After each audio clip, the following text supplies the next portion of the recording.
Okay, hit record. You know what? I'm guessing let's just, let's hit it. Let's do it. Yep.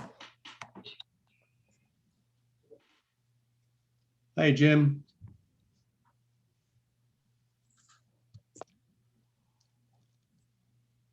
So, oh, and Jim Weber's on. Okay. All right. Okay. Hey, everybody. Thanks for being on the call with us. We have Annie Streit, who is the Grassroots Advocacy Manager for United Spinal Association. And we were very fortunate to be able to work out with her schedule and our schedule to offer this presentation tonight, Advocacy in Action. So with that, Annie, take it away. All right. Thank you, everybody. Thank you, Rick, for having me. I'm excited to share some of my experiences with you. And I'm just going to kind of do an introduction, kind of background about myself, and then we'll kind of go into some more of the advocacy resources toolkits, just things to help all of you out so you can become more involved. And I do have a PowerPoint that we'll be sharing that has the links to all of the stuff I'll be talking about. So it'll be available to all of you to check out. So again, yes, I'm an Indiana girl. So it's dark out here right now, but as I said, it's before my bedtime, so I'm good to go. But a little bit about myself. I've been in the wheelchair, almost this summer will be 16 years. It was a diving accident, C5 incomplete, quadriplegic. I am in a power chair. You guys can probably hear it squeaking when I move around a little bit, but a little bit more about me. I went back to school after my accident and got my teaching degree. And I did my student teaching. I worked for the Y with the youth development program. And then I kind of got into writing, and I became, kind of went into it head first and had my first children's book published in 2016. So everything kind of shifted, and that's what I had my main focus on was my writing. And I have 3 children's books that are out now and 2 that are at the publisher. And then I also did motivational speaking. I went and visited classrooms. So I'm a storyteller. I say I write, it's what I do. Sometimes I get my words out better writing them, but I then, United Spinal, this opportunity came about kind of out of the blue. I wasn't even expecting, to go into that field, but I saw this opportunity and I went for it. And I started in September, and here I sit, and I have loved every moment of it. I've had a great time doing it. So I've shared I always say I was an advocate before I even knew I was an advocate, because I've been sharing my journey with many groups ranging from kindergartners all the way up to adults, whether it's story about my accident and my recovery, becoming an author, just anything. I just kind of cater it to my audience. So tonight I'll be talking a little bit about advocacy and stuff I've learned just from starting in September. So when I talk about advocacy, my 2 favorite words as an advocate, as myself, is transparency and persistence. Those are my 2 words. And I work every day on being as transparent as possible, sharing struggles to wins. Yeah, I think the more transparent you are, you have more of a chance to reach out and help others and relate who have the same struggles or the same wins. So transparency, it's big. And then persistence. Those who have done advocacy know that persistence it's key. With advocacy, it's not something that's going to happen at the snap of a finger. It's baby steps. It's going back when when you have been maybe turned away, and it's just not giving up, and fighting for and working towards whatever issues that you're trying to change. Now, my position, as Rick had mentioned, is Grassroots Advocacy Manager. I work with the advocacy and policy team at United Spinal. It's an amazing group of people that I've learned so much from. And my job is I provide management for our grassroots advocacy network across the US. And I'm also kind of like a communication support for the advocacy and policy team.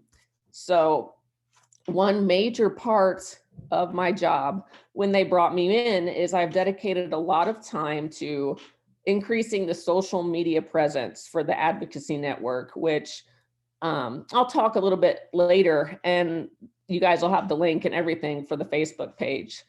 But before we get going, I guess we have to look at why is advocacy important. So to do that, what is advocacy? And I think simply stated, it's acts of public support or recommendation of a particular cause or policy. And I think through advocacy, communities like ours are able to raise awareness, break down barriers, and help further the causes that we care about most and that affect us. And, effective advocacy shapes the public debate on social issues, and it really ensures that communities have a voice in the policies that really impact their lives. Now, I've got some notes here for the Grassroots Advocacy Network. I kind of wanted to talk a little bit about that. United Spinal's Grassroots Advocacy Network. I'm going to kind of break it down a little bit. Each United Spinal region, and then there's 6 regions across the US, has a regional advocacy coordinator. And I believe there may be one region or so where we're looking for someone to fill an open spot. And then each United Spinal chapter has a chapter advocacy representative. And that's a very important position because we call them a CAR, as a chapter advocacy rep, you're tasked with the leadership of the advocacy push in each chapter and distributing the advocacy communication to members of the chapter, kind of in order to rally advocate support. So you're going to be relaying all the stuff to the chapter that I send out. You're kind of my relay person. So it's so important for those chapter advocacy reps to be relaying that information, and then in turn, participation of chapter members and they kind of further distribution of calls to action into members' personal networks allows for the campaign support interaction that is then noticed by the decision makers. So it's kind of a process, and a goal for the Grassroots Advocacy Network is we want to have presence in every state and congressional district in the country. And that's another thing. I've got a slide that I'll explain that a little bit more as we get to it. Rick, if you want to go to the first slide for me, the virtual advocacy.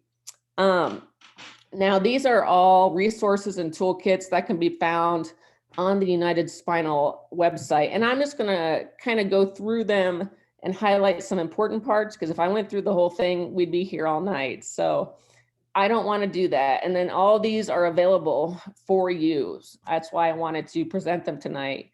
But the first I'm going to talk about is the Virtual Advocacy in a Pandemic World, a guide. This is a great guide because things shifted, when COVID hit. And this is not a strict step-by-step procedure on how you must advocate. It's this guide can really assist you in communicating remotely about issues with an individual basis, as well as a member of a group effort with your local United Spinal chapter members, and meeting on a remote, kind of a remote setting that also, your policymakers and everybody has shifted to this remote, kind of this, remote virtual world.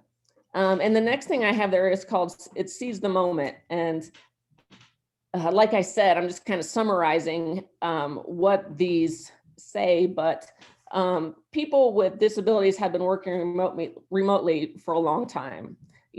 That's something that we're used to, and it's something that a lot of us have to do. And the rest of the world is trying to catch up.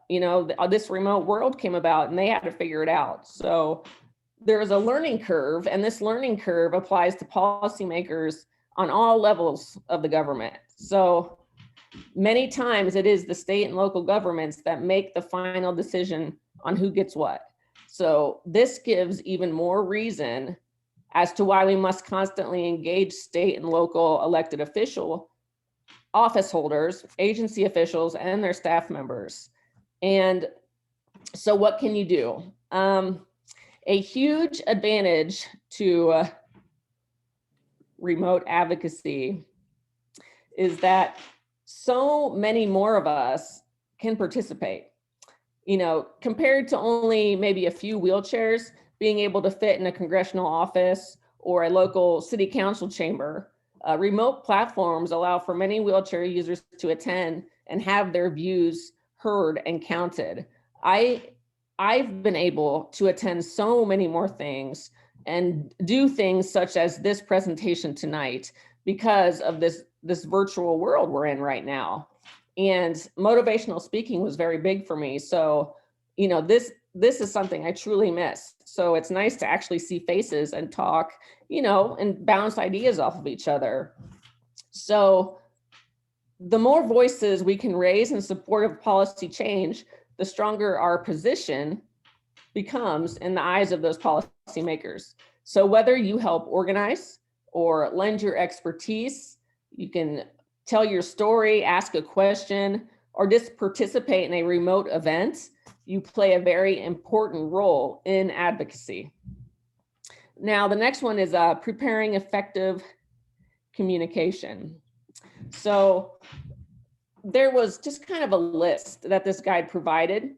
So for preparing effective communication, you have to kind of determine your remote meeting platform. A lot of the time it's Zoom, Microsoft Teams, they all work well. And you have to understand your issues. You have to develop talking points, prepare materials for your event. You have to share your story. And there was a quote in the guide that said, personal stories have the power to move from apathy to empathy to action. And I really, really like that quote. I think it says a lot for advocacy and how powerful our stories can be. You can create a remote event speaker schedule and, schedule visits, have follow-ups. And each of those that I listed, it goes into more depth when you look through the guide. But again, I don't want to keep you guys here all night. So now some tactics for a successful remote advocacy event. Along with effective communication, there are remote tactics you can also use to help kind of publicize your issue, your events, and policymakers' support for your issues. There's virtual advocacy team office hours. I have my specific office hours so people know when they can contact me when I'm available. And it really helps just with the communication aspect. There's letters to editors. You can social media advocacy challenges, which we're going to be having one, which I'll talk about here in a little bit. Branding, social media profiles, which is huge. Online resource hubs. One that we'll be talking about tonight is the Advocacy and Action Toolkit, which will also be provided for all of you, which is a great, great resource. And, video testimonials are huge, huge when you can have somebody and actually see somebody sitting there telling their story. Now, to the right there is the COVID-19 advocacy resources and guidance. And again, this is another one that can be found on the United Spinal website. And the first thing I have listed there is the Resource Center. which we have an amazing resource center team that is available to help with a wide range of issues. With United Spinal's Resource Center, you can submit questions on any aspect of spinal cord injury or disease, or get information and resources that may help you resolve a situation, including local support. And, we'll have questions come through, and, if we don't know the answer, we'll find somebody that does. And, I think you can just go to this resource center and kind of click around, and you'll see just how much information is there. And what is great is they're available if you cannot find what you're looking for. So then, underneath that, I have disability rights, economic impact payments, employment resources. These kind of refer to resources available to you or to anybody, looking for input on those specific topics and what our rights are. It's always good to be educated and know your rights.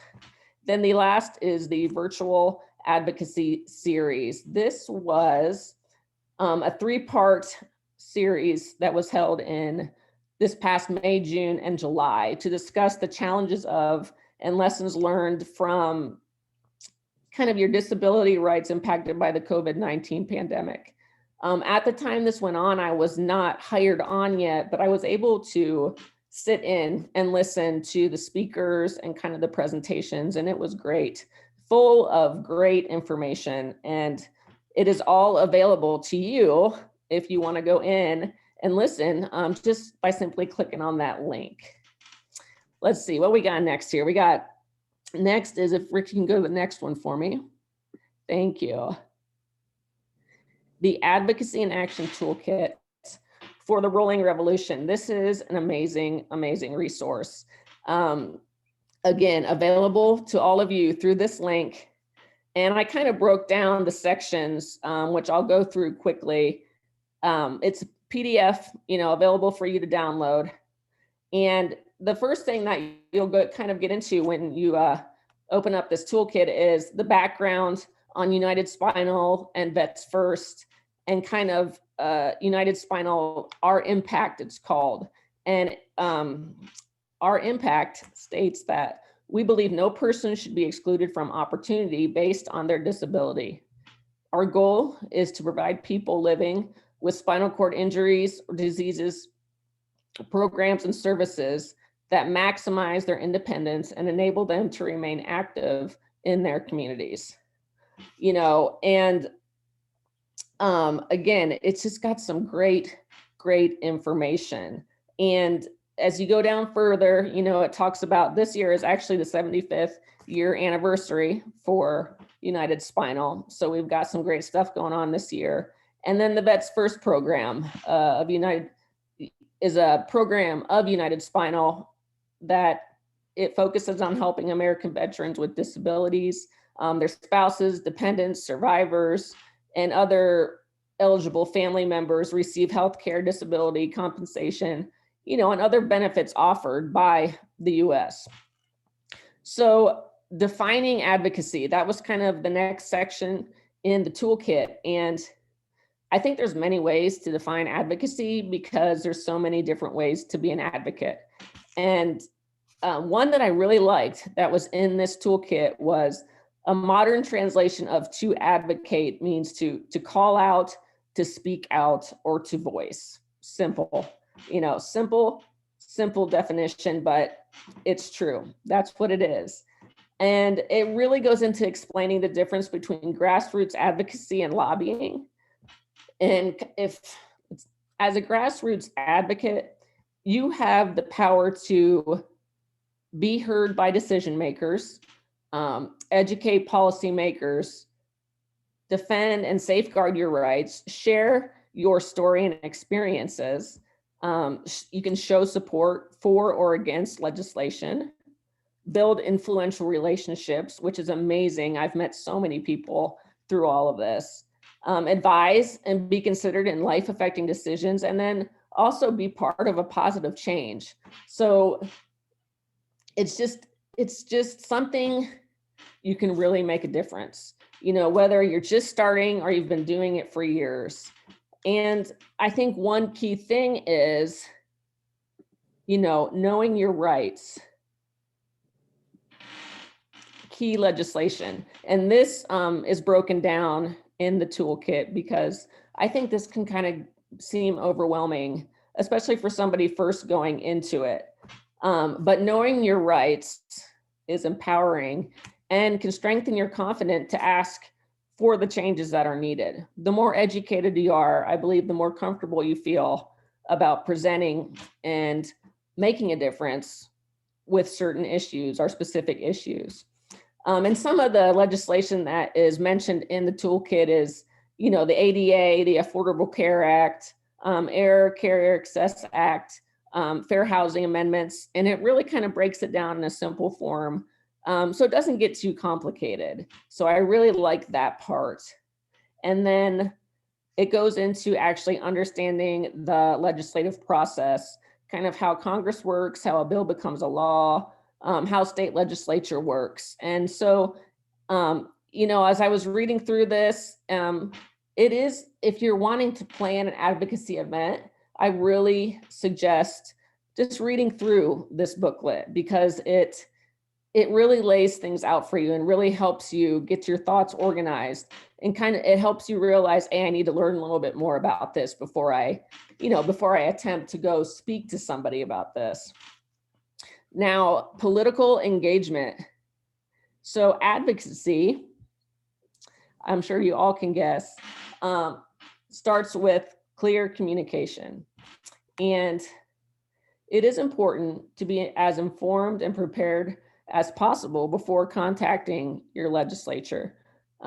Persistence, which is one of my words, make sure your elected officials know you are interested in these issues and then you're not going away.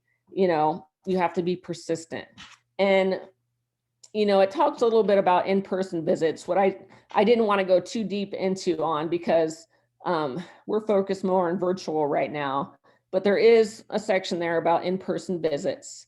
But some of the ones I wanted to focus more on are, you can contact your officials just simply through telephone calls. And many times these calls are not the member of Congress, it's their staff members. So you have to be sure that you ask and speak to the aide who handles the issues that you're calling about. And in this toolkit, there's tips to help you prepare for a phone call. Kind of just get your thoughts in order. There's emailing, which is similar to writing a letter to your local congressman. It provides tips for putting together an effective email to address Congress.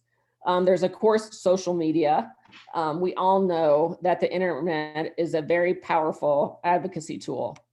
And the internet allows a larger outreach to elected officials, to other advocates and allies. And it also allows you the opportunity to follow your elected officials' social media accounts to help with keeping track of their activities, and then kind of events and maybe their policy positions. So it's a way to keep up to date and on track with all sorts of different things. And a quote that was in this toolkit said, as few as 10 social media posts to a member of Congress is enough to catch the office's attention, which I thought was a great quote. And it just shows, you can't just do it once. You have to keep going back and keep trying. And then the next is a Voter Voice, which is the platform that United Spinal uses for their action alerts, which I will be talking about next to kind of inform you guys about what those are. But it is just another way to kind of educate your local policymakers on the issues that are current, because they're not, if we don't tell them, they're not going to be aware. Now, what do we got next? We got effective personal storytelling. This is my favorite. It's kind of what I do. Love sharing my story, my journey. And, personal storytelling is one of the most powerful tools for affecting change in our society. I think your audience can more easily relate and empathize, and our stories are all unique and have the power to motivate others to support a cause. And as they always say, nobody knows your story better than you do. So again, it's something I truly believe, and I truly believe transparency and persistence. And I truly believe just sharing your story can really help. If it helps just one person, you're making a difference. Now, this toolkit, it's got story development questions that are provided to kind of help you tailor your story to your audience. Some of the questions are, what is the purpose of this conversation? What is my core message? It just kind of gets your thoughts in order. Now, initiative creation. What is an initiative? It's pretty much just an organized plan to address an issue, and that's an initiative. Defined initiatives, they create a shared goal for groups of like-minded citizens, and it makes it easier to rally support and ask policymakers for the changes needed when you have it defined. And there are tips provided for strategizing an initiative, kind of initiative development steps, and putting together an issue summary. And then we're getting to the end for the toolkit here. Assembling a coalition is the next section. And again, I'm kind of just giving you guys the cliff notes here, but a coalition is an alliance of individuals and organizations that work together to achieve a common purpose. And this is just it's utilizing strength in numbers, coming together as a group, which has a greater impact. And then the last is just planning advocacy events. It goes through tips and tricks and a list of role event planning basics. And like I mentioned before, if you want to start planning something, I highly suggest you just look through this toolkit to kind of get yourself started and organized. All right, the next one, Rick. District mobilization. This was an initiative started by Stephen Lieberman, who is on the advocacy and policy team. He's the director of policy and advocacy. And this is all about turning the map orange. As you guys can see, there are 435 congressional districts in the US. And as of right now, I believe we have turned around 200 of them orange. So that means that there is at least one committed advocate in that district who has filled out the Grassroots Advocacy Network District Mobilization Initiative, which the link is there for all of you if you haven't already. And I'll go a little bit more into that in a second. But our goal is to turn this map orange. And like it says there, we want to expand the grassroots advocacy footprint across the United States, because we know that there's people with spinal cord injuries all over the US. So we want to make sure we have committed representation all over the US so we can help people everywhere. And if we have a certain bill or legislation trying to get passed in a certain location, we want to be able to call on advocates in that specific location to help share their stories and help, just pass along the information. And we would like to have a minimum of 5 per district. That's our goal. So if you're looking on there and you see that your district is orange, that doesn't mean, I don't have to sign up. We want you to sign up. We want as many people as we possibly can. I know Steve, he always, he does a much better job at explaining this, but he has worked very hard. And if you compared the map from a few months ago to now, you will see how it has expanded. And it's pretty impressive to see. So we're going to keep on going and hopefully, turn that whole thing orange. And the district mobilization, it is focused on 2 primary goals: and recruited committed advocates all across the country who will commit to sending, United Spinal's action alerts to their members of Congress. And as you guys can see, I have the action alert there and available. And these are just simply, once you sign up for this grassroots advocacy network, you'll start receiving these emails with action alerts. And they're very simple to fill out. All you have to do is kind of fill in your information.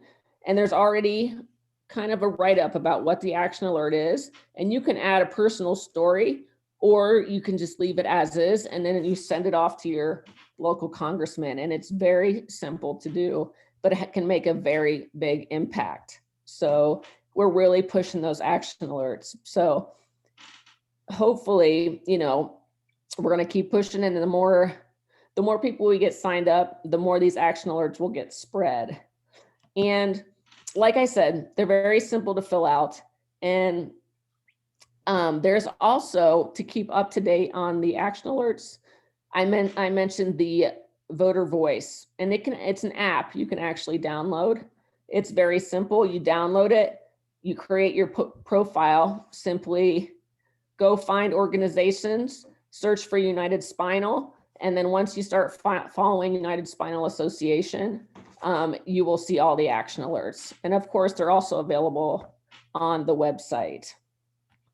And these action alerts, you know, they are so important, because if policymakers do not hear about the issues we need change, then they won't know about them. So that is one way to become involved, is to sign up for this grassroots advocacy network, district mobilization, and you can start being a huge advocate just through these action alerts. And sometimes they come in, you know, a lot of the time, and then we'll have time where there's not too many. But again, it's very important to keep sending them out. And then I have the 75th anniversary Advocacy and Recognition Challenge. Like I mentioned, this year is 75 years for United Spinal, and there is a challenge that I'll run through it really quick, but if you have any questions, you can of course direct them to me, but Stephen, you know, he's the go-to guy on this stuff. But the Advocacy Challenge is aimed at encouraging as many people as possible to sign up as a registered advocate under our district mobilization initiative, and to get as many people as possible to send United Spinal's action alerts to their members of Congress over the course of the 75th anniversary year. And it says exact prizes, and prize amounts are still being worked out, but they will be substantial. And he has that underlined, guys, substantial. So I don't think it's going to be just like a Taco Bell gift card. I think, you know, there's going to be some nice prizes. And then the recognition challenge is, I'll kind of read through it here. I had sent out an email last week that has all this information. So if any of you didn't receive it, you know, just simply at the end, my email will be there. So you can email me if you need any information that we talked about tonight. I wanted to throw that out there before I forget to say that. But for the recognition challenge, United Spinal will be working with members of Congress to introduce and pass a congressional resolution recognizing the 75th anniversary. And we'd like to get our chapters involved in getting recognition for all the work we have done and continue to do across the country. We have created a template for you to take to your state legislature and local mayors to ask for resolutions or proclamations be issued around the country. And then there's also prizes associated with this challenge as well. And like it said, there is a template, which I also sent out in that same email. But again, if you need it, I have it. So just let me know. All right, let's get back here. All right, I think we're ready for the next. Yes, action alerts, social media. This is something that I mentioned. Facebook, we did have an Advocacy Alliance Facebook page a while back, but it wasn't really gaining traction, so it got closed down. And when I came on, I asked if we could open it back up. I changed the name to United Spinal Association Advocacy Network Facebook page. The link is there. And because my goal was to increase the social media presence, collaboration, and engagement among the advocates. And this has been my whole goal with this page. And after we got it started up again in October, I started my Meet an Advocate live stream that it's about every 2 weeks now, where I bring in guest advocates live on Facebook to talk about their advocacy experiences. And I've had, I believe, 8 or 9 guests so far. And what's really cool is that each guest has been from a different state, from all over. And many times, a lot of their issues that they are discussing are different, which has been great because it's just a casual conversation, like we're sitting having coffee together, and they've run from 20 minutes to an hour. You know, and I say I'm always looking for recommendations or volunteers who want to come on this live stream with me. And like I said, very laid back. We talk like I'm talking now and just kind of discuss and share advocacy experiences. And since it's live streaming, we anybody who's listening can ask questions while we're live. You know, we can share links, and it's just it allows a lot of people to engage and to be part of the conversation. And it's been great. Like I said, the number of views from my very first one until now has increased tremendously. And that is huge help. And so I have to thank all the advocates because of the shares. I do announcements and try to do as much as I can to advertise for an upcoming live stream. And the more shares, the more people it brings in, the more views, the more you can reach people. So it's really going well. And I've met some amazing people that I want to bring back on because we could have kept talking for hours. And again, if you're interested or you think you know of somebody that would be great to come on as a guest, I would love your recommendations. Because I plan on doing this for a while because I think it's really helping and really kind of reaching a lot of people. And then the best thing, the other link that I've provided is the live streams are recorded, and this link will take you to the United Spinal website. There is a page that has all of the recorded live streams. So you can go there and you can kind of read, there's a little teaser underneath each one. Excuse me one second, guys. There's a little teaser so you can see what each one is about. So maybe there's one you want to focus on more, but they're all loaded, so you can go and check those out, and they're a lot of fun. And that is actually that picture is Joe Stone. I don't know if any of you know him. He was a lot of fun to talk to. He does Project Airtime, the adaptive parasailing, which is something I told him I'm going to get out there for. But he was full of so much information and stuff that an advocate in Indiana wouldn't even think of. He does a lot of focus on outdoor recreational accessibility. And he was great to talk to and full of so much information. So if you're going to go and watch one, I highly recommend the one with Joe Stone. Now, I think we can go to the next one. Rick, thank you. If you haven't already. Now, these are all links to help you become more involved. The first one is the one I mentioned before about signing up for the Grassroots Advocacy Network and District Mobilization Form. That'll take you right to the form, very easy to fill out. And that's the one that'll get you started, where you start receiving action alerts. Then the next one is actually the form for the national membership. And I just want to emphasize that's different than a chapter membership. With the national membership, there's a list of what you get when you sign up for the national membership. And one of those things is the free subscription to New Mobility, which is United Spinal's membership magazine, which is an amazing magazine full of great information. I have the link there, United Spinal membership benefits, and you can go and just kind of see everything that's included. And then the last one, of course, is United Spinal Association Chapter Network. And that's where you can go in and you can type in your state to see what chapters are there. If there isn't one in your state, you can find out the closest ones. And it gives you chapter contacts and just a very easy way to get connected with chapters. All right, and I think we have Annie, if I could just, yes. If you go into, in fact, if you go to our website to join the chapter, we actually utilize the national membership form. So it sends you there. So when you join our chapter, you're joining United Spinal as well, and you're getting the free subscription as well as the other benefits. The one thing I'm trying to work out now on the membership form is on the chapter affiliation, the drop down.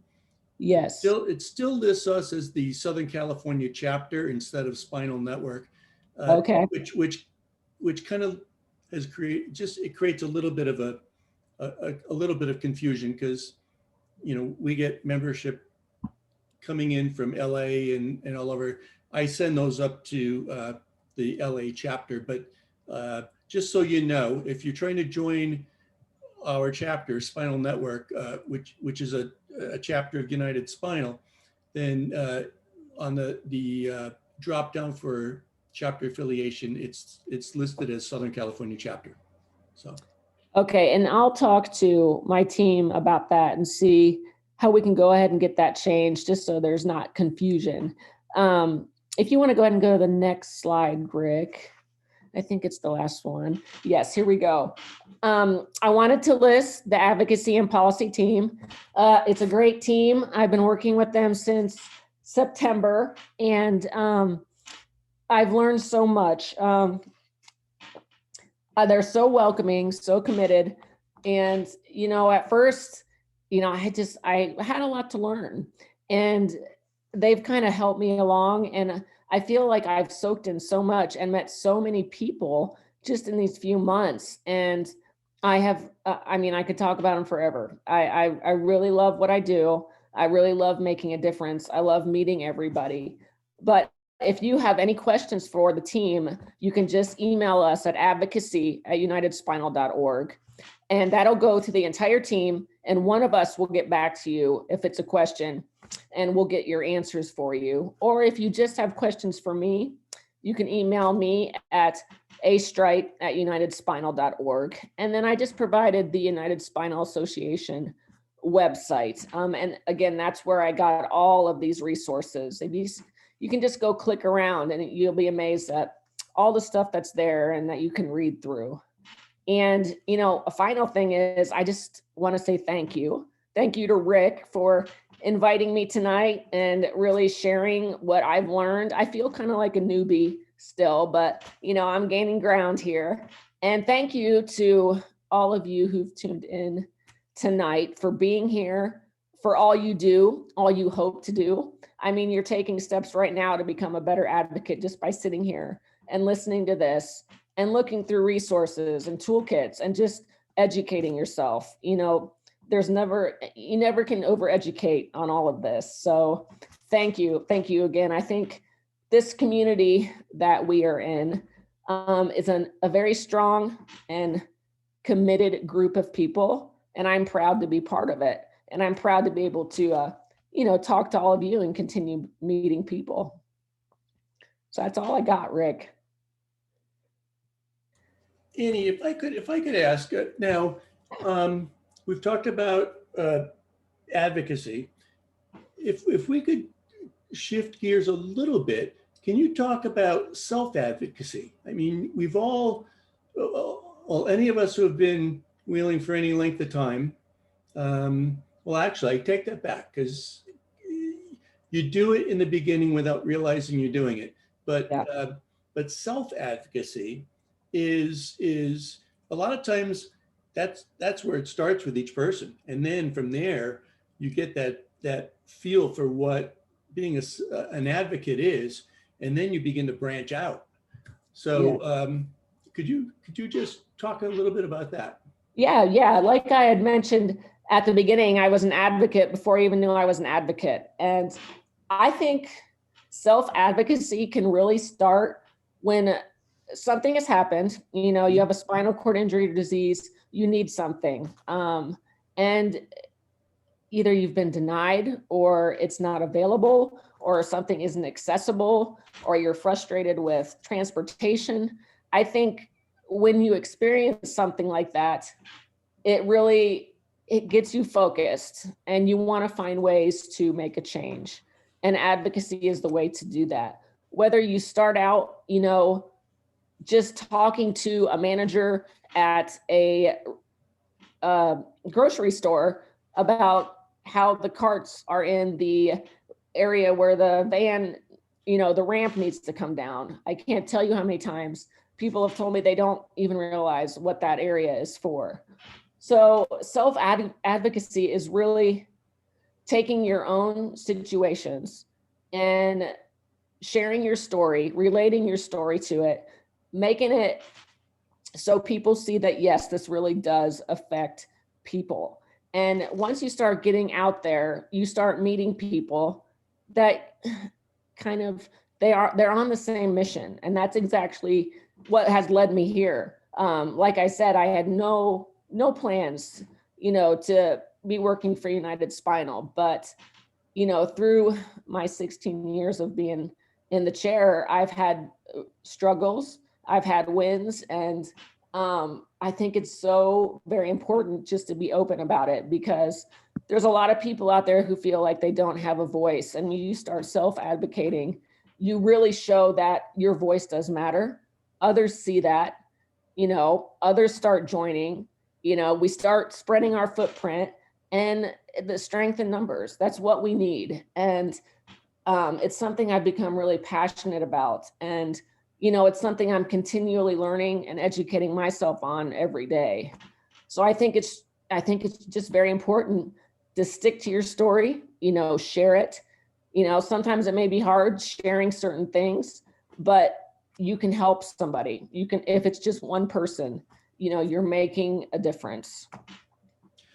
And when you run into obstacles and you feel like you're not getting anywhere, is when you can start looking around. I mean, that's one of the reasons, you know, a few years back that you know, Nick Lavasi from United Spinal kept probably talked to me for 2 years about starting a chapter down here. And it was finally at that point when I thought, after talking with some people who just felt like they weren't getting anywhere, that we started the chapter. And it's taken us a while to get to where we are and to establish the relationships that we have with some of the county agencies, that we've been able to really help people that when they run into these particular situations, you know, whether we're putting them in touch with Disability Rights California, connecting them with Department of Rehab, you know, or they want to go back to school in the Workability 3 program, you know, Yes. You know, or they want to go back to work and they think that if I go back to work, I lose all my benefits, and then if it doesn't work out, then I'm stuck. And we have a great connection with the Social Security Administration and the PASS program, and Michael Kojas will talk about that and dispel that myth that no, you can go back to work, and if it doesn't work out, you don't have to go through that whole process and wait months to get back into the system. Yeah. So, you know, it's, you know, so when you feel like you're banging your head up against the wall, I mean, look around and see who's around that might be able to help out. Or if you've gone down that road and you feel like you've gained some knowledge and experience and you're more of a veteran with regard to that, but you want to help others, man, join with us. I mean, that's what we're doing. You know, that's where we are and what we're doing. So, I'm getting off of the soapbox. Oh, you're doing good. You're doing good. Let other people talk. Yeah, and also if you guys have any questions, I'll do my best to answer them, but I'm also really good at finding people who know the right answers too. So, and if you think of questions after, you guys have my email, you can easily get in contact with me. But yes, I think with a lot of stuff we experience in the spinal cord injury community, we always feel like there's a lot of hoops to jump through. And United Spinal and just becoming an advocate, it allows you to network and maybe help take away some of those hoops. And I think it just can make things feel less overwhelming. And again, you continually get educated and can pass on that knowledge to more people. I did put in there, if anybody would like to get a copy of this, of the PowerPoint presentation, let me know. If I don't have your email, make sure I have the email. But you get all the links that Annie was talking about in that PowerPoint. The links are live, so. Yeah, it's got all the resources and toolkits, which are very handy. I read through them all, before I started and tried to get my footing a little bit. So they're very helpful. Mm-hmm. All right. Anybody have any questions or anything you'd like to share? Any input? Yeah. No. Well, I can understand maybe why, because Annie did a great job. Oh, well, thank you. Thank you. And again, please, if you guys do have questions, that's what I'm here for. I love helping and, digging to find answers. So I'm getting better and quicker at it. And if you'd like to get involved on the advocacy side, Anya waved to everybody. Anya's our chapter advocacy rep. So, yes. You can connect. Anya, if you'd like to put if you could put your email in the chat, please, and you can connect with Anya, and she can keep you updated on what's going on. So. Yes, Anya, thank you for passing along my abundance of information I sent to you. So. Well, there's a lot there to digest, and yes. I can't wait to hop into your Facebook page and even peruse some of those videos. And I do a little bit of video one-on-ones with some of the guys at Peer Mentor, and wouldn't mind being a guest in one of yours at some point. Oh, definitely. Yeah. I would love to be able to include you. And what I normally do for my live streams is I send out kind of a questionnaire for you to fill out. And mainly it's to help me prepare, for when you come on. But also I post it to social media so people can kind of read about you and what you're going to be talking about. And it really kind of helps, bring in more people and more people to view. So definitely I will write your name down and I will get a hold of you. Maybe we can line something up. I like to schedule them out. I jumped in a little bit late. I'm sorry. Oh, no, you're fine. I jumped in a little bit late, so I don't know if you guys did any introductions or anything, but I'm a C6 quad, 36 years post-injury. And so I've kind of been around the block a few times. You have. The elder statesman here. I think Rick's got a few senior years on me, but yeah, I actually got into United Spinal kind of by accident as well. It was just an invitation to some symposium, and there was Rick, said, "Come on board, come join us, be a member," and so here I am. Yeah, we're really good at really good at grabbing people and bringing you in. Yeah. Well, thank you, Jim. Yeah, I will definitely be in touch with you. Great. Okay. I'm sorry, I'm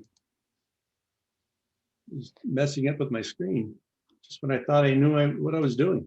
Listen, I'm sorry. I was gonna say every time I go live, I swear I mess up at least once. I was Yeah. like, it's a part of being live. So yeah, I guess that's why they do call it live though. yeah, So, yeah. Brian, where are you from?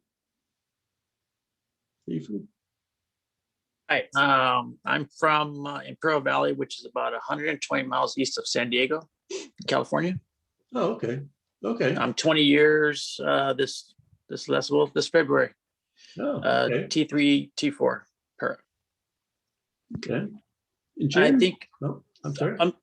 I wanted to mention, I think maybe some of you might know, I was on American Choppers back in 06. I designed a chopper and had it, won it.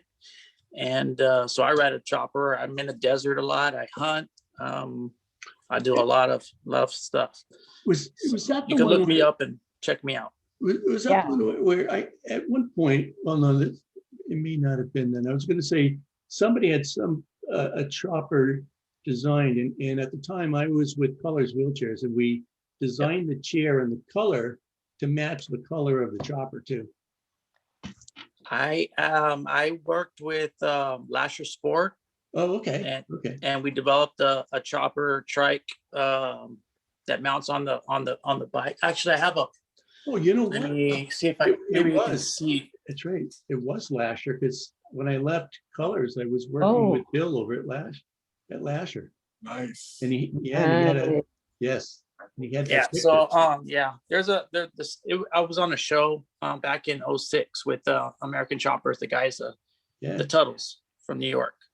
nice, So great experience. nice. Okay. Well, definitely look it up. Yeah. Yeah. Thanks. Jim, Yeah, hi, whereabouts? Are you down here too? yeah, I'm a civil engineer with Caltrans in San Diego. Oh, okay. Been with them 29 years now and ready to retire. Ah, okay. Okay. Yes. You've been on, you've been on the group with Richard Green, right? Yeah, many times. Yes, I was going to say, because I looked to see in my list and I said, I didn't have you listed, but I said, but you look so familiar. And then as soon as you said that, I remember that conversation just within the last probably couple of weeks. 40 years injured now.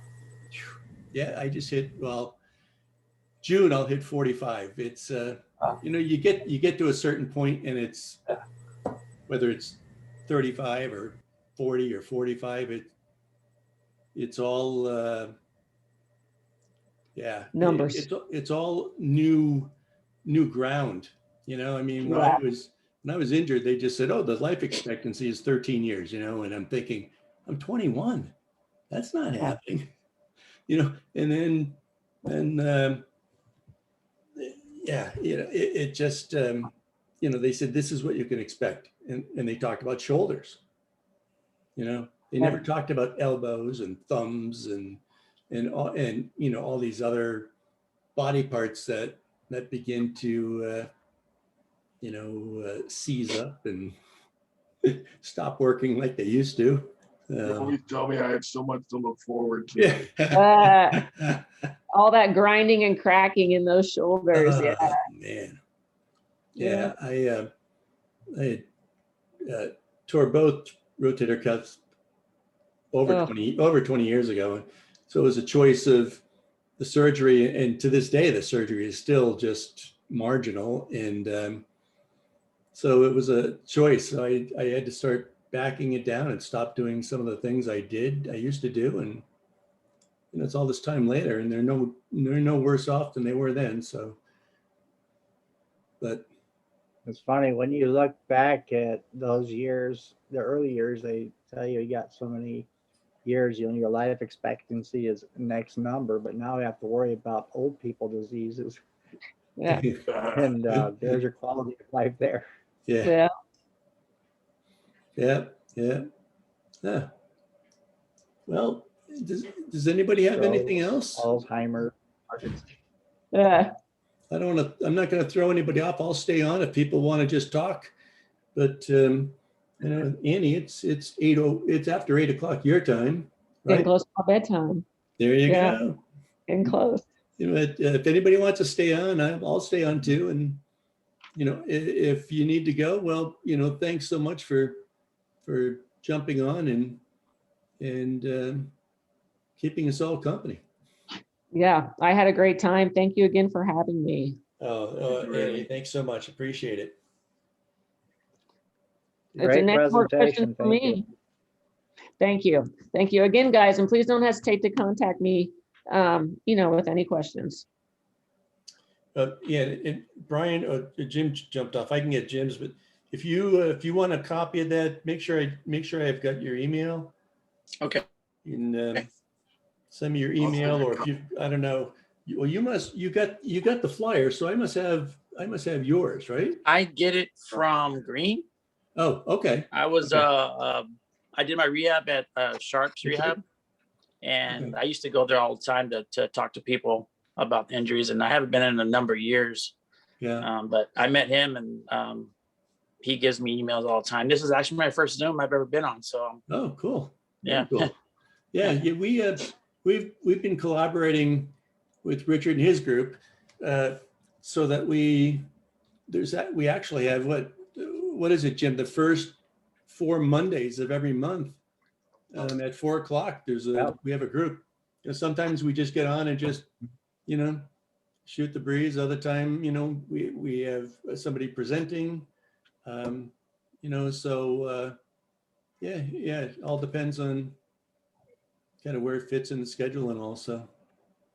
Yeah, I'd like to make one of those. I for some reason keep missing it. I don't know what.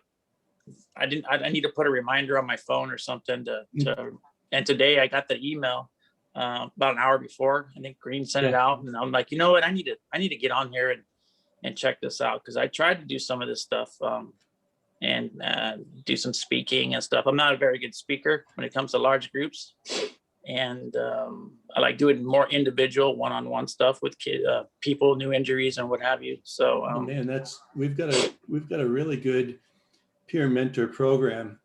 In fact, Bill, Jim, Anya, Tim was on. We all went through the program. We're all peer mentors, and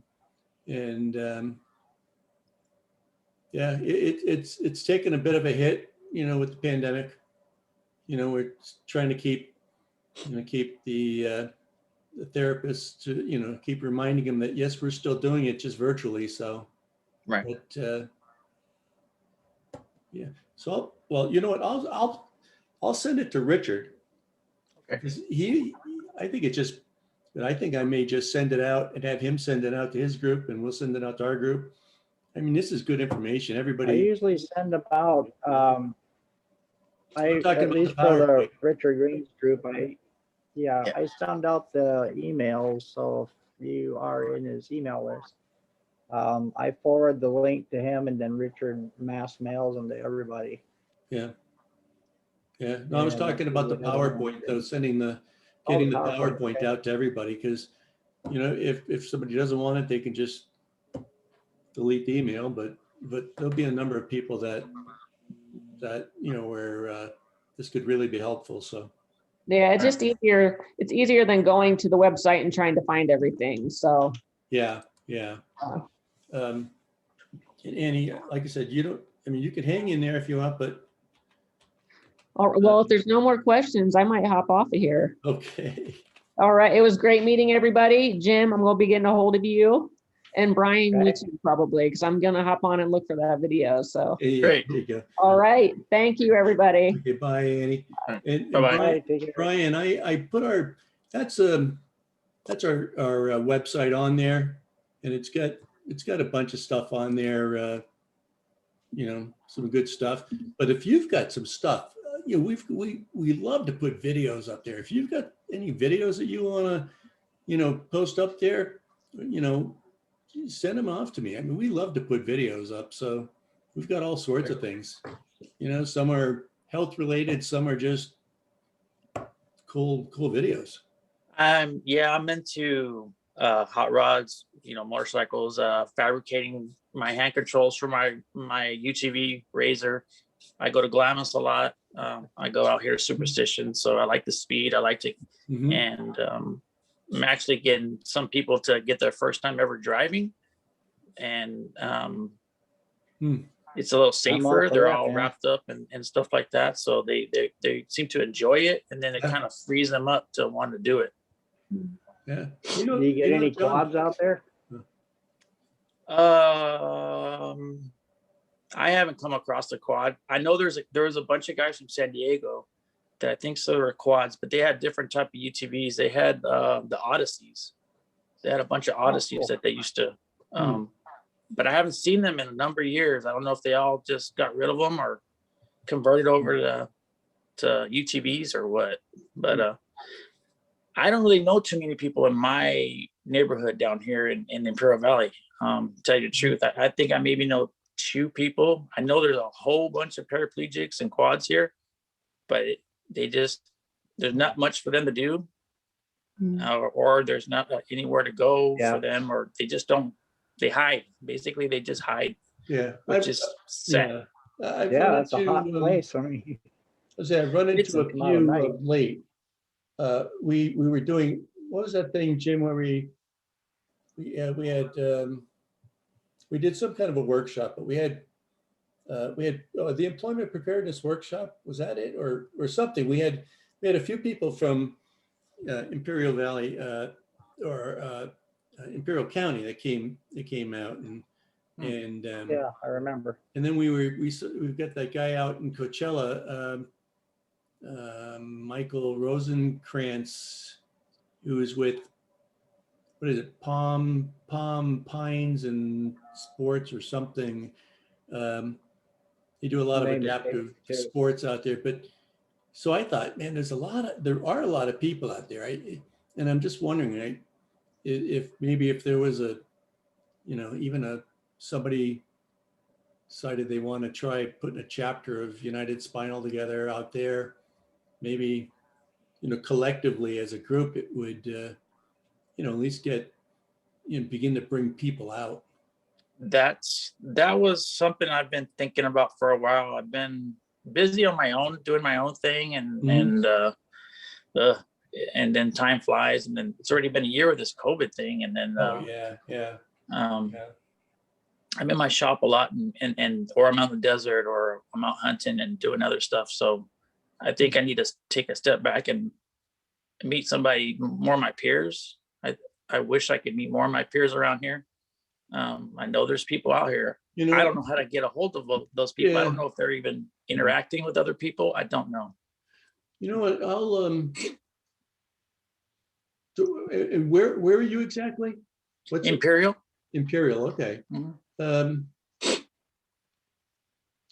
We've got a pretty good list. I don't know how many, out in your neck of the woods, but I'll go through and check, because I actually have in constant contact. I've got them tagged by county, so I can go in there on the county side and then start looking to see where they are and and how close it is and all that, and then maybe do a blanket email. Do a blanket email and say, hey, here's to everybody that's on this email, are you interested in getting a group together? If nothing more, just a support group that gets together every once in a while, or they get together and hi, Anya. Hi.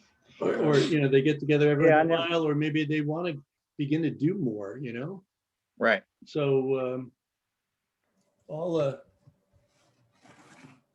Beck, Brian, if you've got your email, instead of me going through Richard. Can I just tell you? I was just going to ask you that. Yeah. It's paralyzing@sbcglobal.net. SBCglobal. Yeah. .net. Maybe you can help me hook these up to my wheelchair. What are those? Baja lights. Or jet rock. Oh, I work on those all the time. On the power chair. Yeah.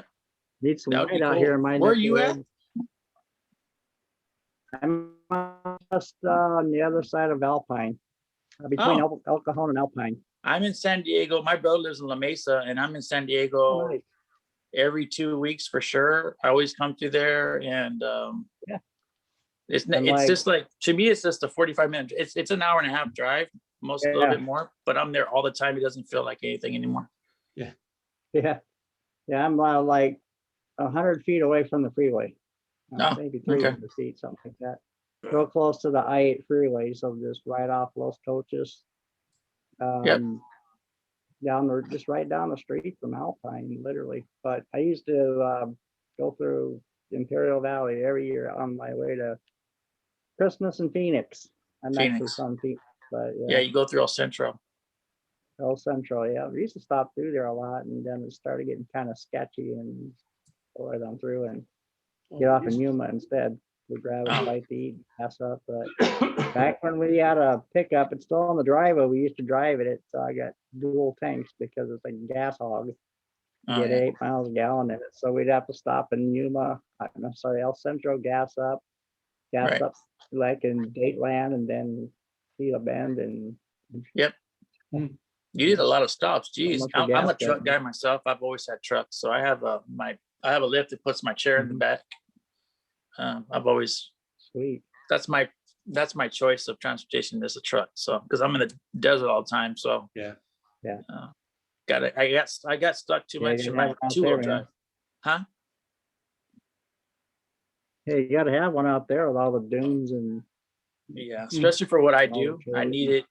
I tow my stuff. I go out and I'm always out there, and when we hunt too. So it's no more Nice. 2-wheel drive stuff for me. What do you hunt? Yeah, I'm actually from the desert out in Arizona, and I don't deal with the heat too well, so that's why I'm in San Diego. I Yeah, was injured out here. the heat's better now for me. It used to be really bad. It's not too bad for myself. Yeah. At first, it was really bad, but I guess my body's acclimated to it, so I can survive out there. I'm in Yeah. my shop. There's no AC, so I'm out there as much as I can until I just can't take it Nice. anymore, and then I go inside. Hmm.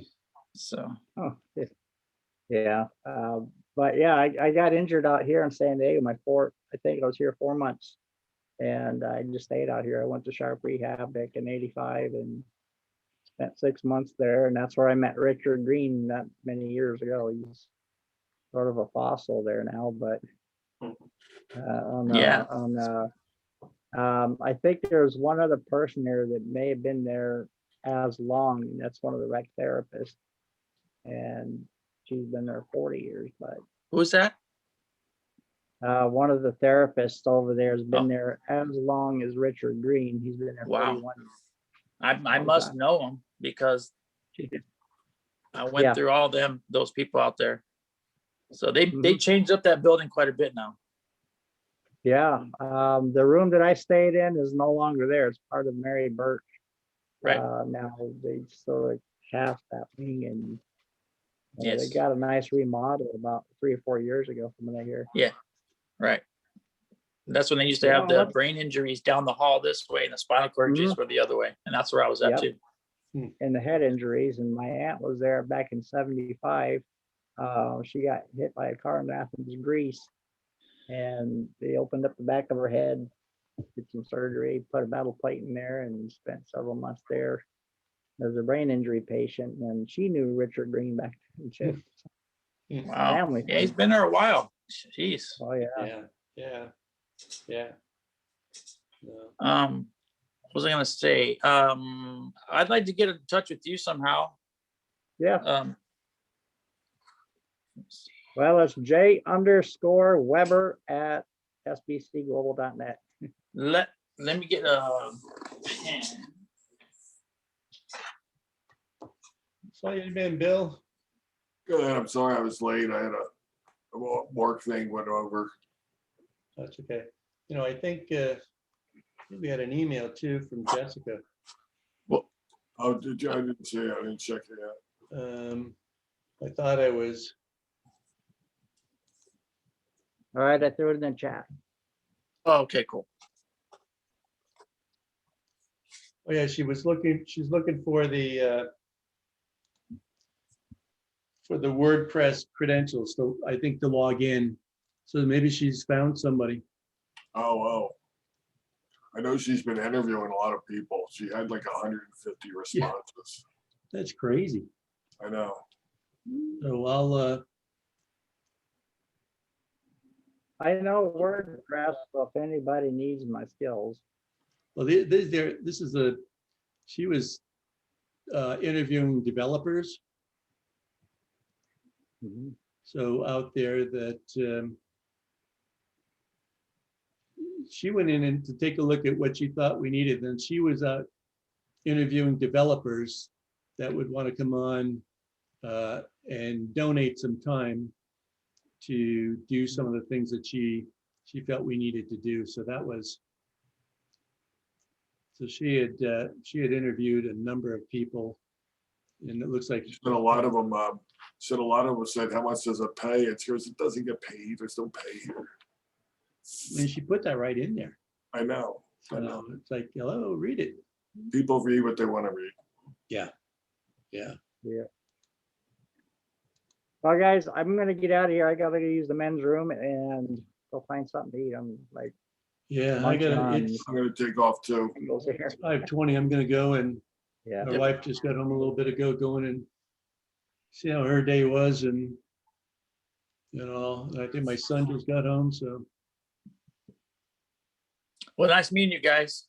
You Brian, too. hope to Brian. see you again soon. Yes. You too. Yes, man. sir. Come again, Brian. Yeah. Will do. Thank you. Okay, Catch you later. take care, You everybody. get a link for next Okay, bye. Monday's Bye-bye. All righty. Thanks. Be looking for it. All right, guys.